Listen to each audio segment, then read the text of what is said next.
Will wireless EV charging become mainstream? Tesla is working on inductive charging, but the company didn't confirm these rumors until now.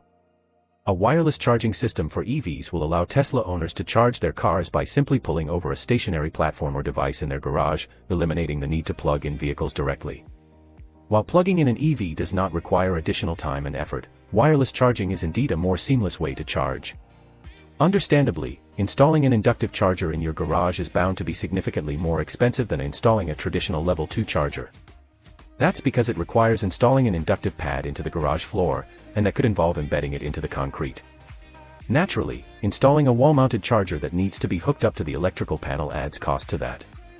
In addition, the vehicle also needs to be equipped with an inductive receiver, which costs more money and adds weight to the car. Tesla's recent investment in wireless charging for electric vehicles marks a major vote of confidence for this nascent but potentially transformative technology. The pioneering electric automaker recently bought German startup Wi-Fi, as reported July 31st in German-language outlet TeslaMag and recirculated among the Tesla-minded blogosphere. Tesla hasn't explicitly said what it paid for the company, but its second quarter cash flow statement notes $76 million spent on business combinations. The question now is, what precisely does Tesla intend to do with its acquisition?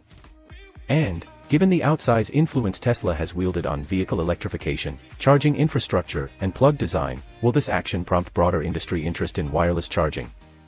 We suspect that Tesla's focus for Wi-Fi is to revamp its home charging units. This is something Tesla already teased back in March during its Investors' Day presentation when the automaker displayed an image showing a Tesla parked over a wireless charging pad inside of a garage.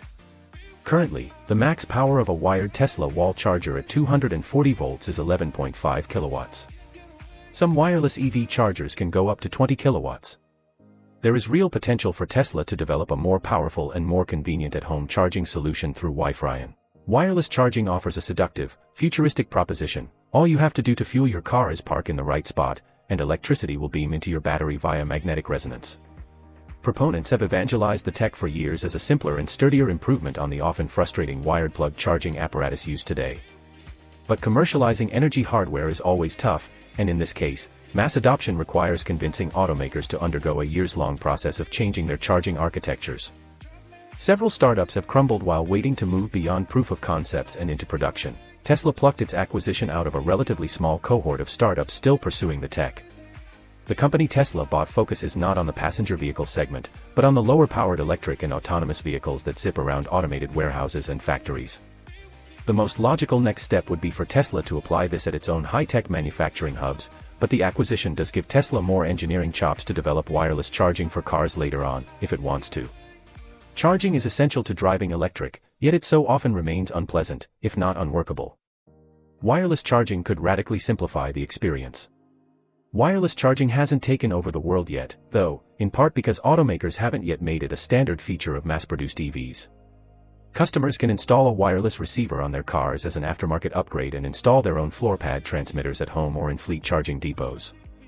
For now, that's much more of a hassle than just opting for conventional charging. Public wireless charging proffers many advantages.